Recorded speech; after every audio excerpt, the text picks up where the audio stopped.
আল্লাহর বলিরা অসম্ভবকে সম্ভব করে। আল্লাহর বলিরা আল্লাহর ক্ষমতা চলে।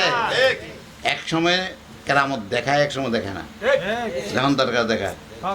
শাহজালাল রহমতুল্লাহ তাআলা একদিন বাইরে যে 12 বছর তার বয়স, দেশে পায়ের ভিতরে ঘুরে হাঁটতেছে হাঁটতেছে হাঁটতেছে, হরিণ একটা একা, হুজুর আমার বাচ্চা দুটো এই বাঘে খেয়ে গেছে। হরিণী কয়, হরিণের কথা কইতে পারে? হ্যাঁ, হুজুর আমার বাচ্চা দুইটা খাইয়ে লেছে। এই বাঘের কয়, এইদিকে আইসি, কয়ে তো বাচ্চা খেয়ে দিলে, আমি খুব খিদার্ত আছিলাম, এই জন্য আমি খেয়ে লেছি। কয়ে এগুলো দিয়ে লেছি, অন্যায় করছো, কিনলে খেয়ে আমার কাছে লালিশ করছে।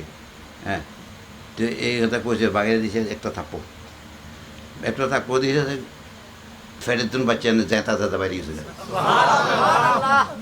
জেতা জেতা বাইরে গেছে। তোমার জ্ঞান আইব, তোমার কিতাবে আইব, হ্যাঁ মাসকু এসব আসবো, তোমার বিজ্ঞানে ধরব। কোন বিজ্ঞান শিখছ? কোন বৈজ্ঞানিক? তারপরে কয় হরিণে কয়, যা তোর বাচ্চা লই যাবে।